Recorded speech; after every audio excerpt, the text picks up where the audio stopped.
जब तक आप खुद के मालिक नहीं बन जाते, तब तक दूसरे आपके मालिक बने रहेंगे। कार्ल जंग ने यह बात चेतावनी के तौर पर नहीं, बल्कि एक आईने के तौर पर कही थी। एक ऐसा आईना जिसमें या तो आप देखने की हिम्मत रखते हैं या फिर जिंदगी भर उससे बचते रहते हैं। क्योंकि ज्यादातर लोग असल में खुद पर नियंत्रण नहीं रखते।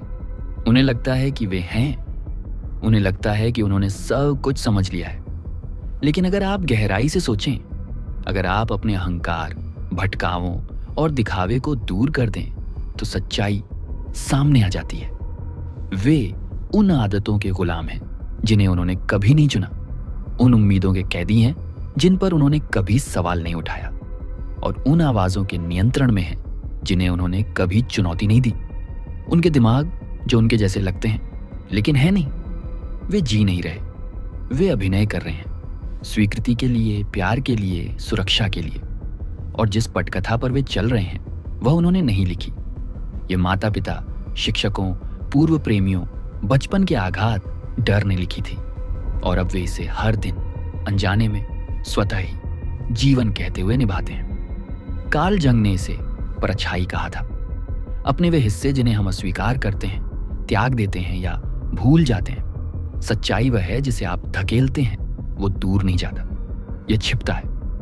और जब यह छिपता है तो यह चुपचाप अदृश्य रूप से आपको नियंत्रित करता है। यह आपके लिए आपके निर्णय लेता है, यह आपके रिश्ते चुनता है, यह आपकी प्रतिक्रियाओं का मार्गदर्शन करता है, यह आपके जीवन को अंधकार से चलाता है। तो आइए वास्तविकता पर आते हैं। आपके कितने विश्वास वास्तव में आपके हैं? आपके व्यक्तित्व का कितना हिस्सा वास्तव में प्रामाणिक है और कितना हिस्सा केवल जीवित रहने का एक तरीका है?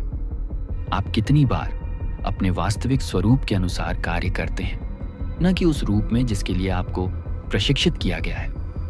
जंग का यही मतलब था कि जब तक आप अपने उन हिस्सों का सामना करते हैं जिनसे आप बचते हैं, असुरक्षित हिस्से, प्रतिक्रियाशील हिस्से, टूटे हुए, शर्मिंदा, जरूरतमंद हिस्से, किसी और के पास हमेशा डोरियां होंगी।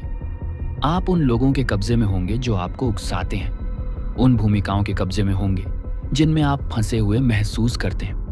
हर उस आवाज के कब्जे में होंगे जो आपको ऐसा महसूस कराती है कि आपको समझाना है, बचाव करना है, साबित करना है।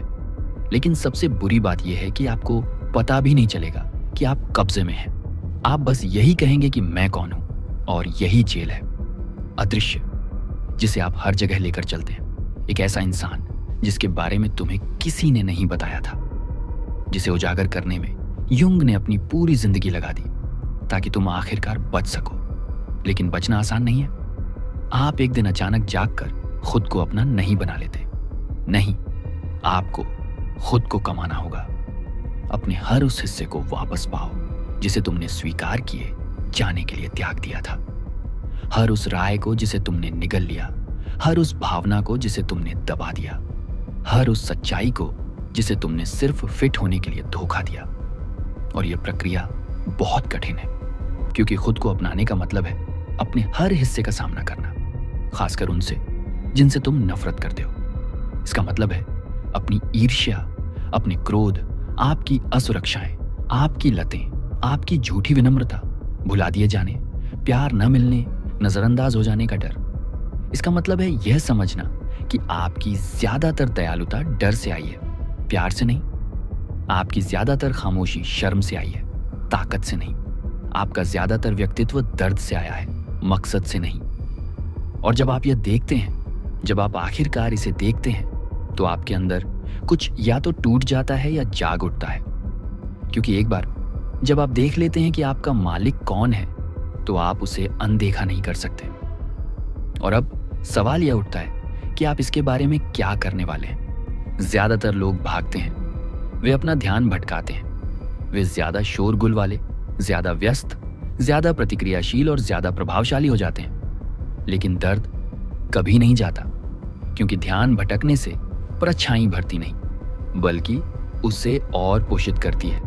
लेकिन अगर आप रुकते हैं, बेचैनी के साथ बैठते हैं, आईने में देखते हैं और नजरें हटाने से इनकार करते हैं, तो कुछ और होता है। आप अपनी शक्ति वापस लेने लगते हैं। धीरे धीरे आपको एहसास होने लगता है कि आप कब असली नहीं हैं। आप प्रदर्शन के बीच में खुद को पकड़ने लगते हैं। आप अपने दिमाग में झूठी आवाज सुनने लगते हैं और उसे बदलने लगते हैं, इसे अपने आप से। आप खुद को पुनः प्राप्त करना शुरू करते हैं, उस रचे हुए स्व को नहीं, उस प्रदर्शन को नहीं, उस प्रामाणिक स्व को नहीं, जिसे योग्य महसूस करने के लिए तालियों की जरूरत नहीं है, जो हर ट्रिगर पर प्रतिक्रिया नहीं करता, जो पसंद किए जाने के लिए समझौता नहीं करता। और तभी लोग बदलाव को नोटिस करना शुरू करते हैं। आप अलग हो जाते हैं। आप कम बोलते हैं, लेकिन आपके शब्द ज्यादा जोर से मारते हैं। आप व्याख्या करना बंद कर देते हैं। आप बस हैं। आप बचाव करना बंद कर देते हैं। आपको जरूरत नहीं है, क्योंकि अब आप उनका खेल नहीं खेल रहे हैं। आप प्रदर्शन नहीं कर रहे हैं, आप मौजूद हैं। और इस तरह की उपस्थिति कमरे बदलती है।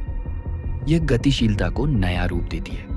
ये लोगों को असहज करती है, इसलिए नहीं कि आप क्रूर हैं, बल्कि इसलिए कि आप स्वतंत्र हैं। वे इसे महसूस करते हैं।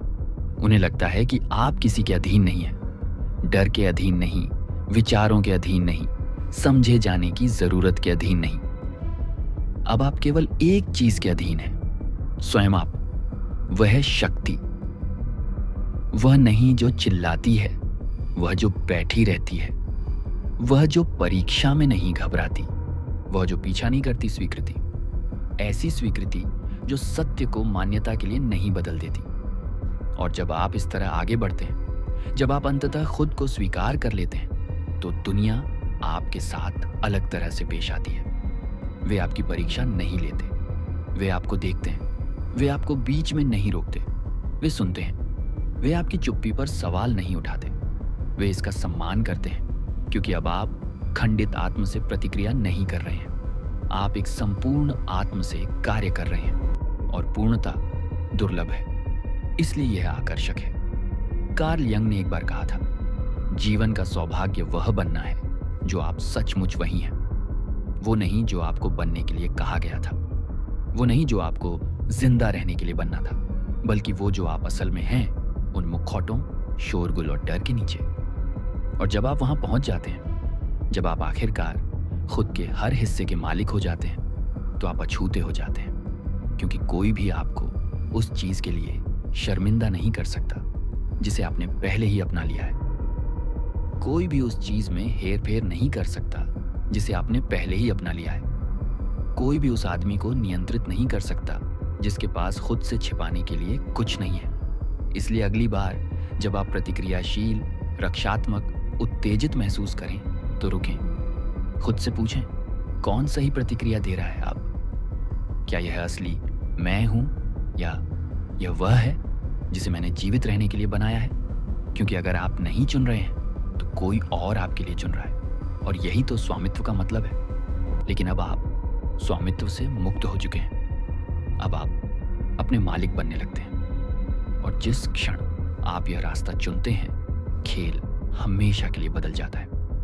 ज्यादातर लोग अपना पूरा जीवन एक ऐसे व्यक्तित्व के निर्माण में बिता देते हैं जो उनकी रक्षा करता है, उन्हें प्रकट नहीं करता। जिसे आप कहते हैं, हो सकता है वह आप ही ना हो। यह एक बचाव हो सकता है, यह एक प्रदर्शन हो सकता है, यह सबसे सुरक्षित हो सकता है अपने आप का वह रूप जो उस दुनिया में जिंदा रह सके जिसमें आप पले बड़े हैं। कार्ल यंग ने हमें इस बारे में चेतावनी दी थी।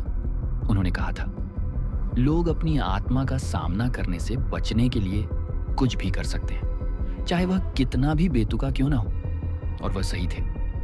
हम दीवारें खड़ी करते हैं, हम मुखौटे पहनते हैं, हम व्यस्त रहते हैं, क्योंकि उस सारे शोर के पीछे छिपी सच्चाई हमें डराती है। क्यों? क्योंकि सच्चाई कच्ची है। सच्चाई यह है कि आप गुस्से में हैं, आप थके हुए हैं, आपने अपनी पूरी जिंदगी पसंद किए जाने, स्वीकार किए जाने, कुछ बनने की चाहत में जी है, किसी और के लिए। और अब आप बिना भूमिका के, बिना स्वीकृति के, बिना प्रदर्शन के खुद को नहीं जानते। और यही यंग का मतलब था जब उन्होंने कहा, जब तक आप खुद के मालिक नहीं बन जाते, तब तक आप दूसरों के मालिक रहेंगे। क्योंकि जब तक आपकी पहचान उनकी प्रतिक्रियाओं से जुड़ी है, तब तक आप स्वतंत्र नहीं हैं। आप किराए पर हैं। आप उन लोगों के हैं जो आपके लिए ताली बजाते हैं। आप उनके हैं जिन्हें खोने का डर है। आप उस अतीत के हैं जिसने आपको आकार दिया। लेकिन जिस क्षण आप इसका सामना करना शुरू करते हैं, भागना नहीं, ध्यान भटकाने वाला, लेकिन असल में उसके साथ बैठने पर सब कुछ बदलने लगता है। आप अपनी प्रोग्रामिंग पर ध्यान देने लगते हैं। आप जिन लोगों को आकर्षित करते हैं उन्हें आप संयोग नहीं बल्कि आईने की तरह देखते हैं। आप अपने ट्रिगर्स को खामियों की तरह नहीं बल्कि उन अनसुने जख्मों की तरह देखते हैं जो आपका ध्यान आकर्षित करने के लिए चीख रहे हैं।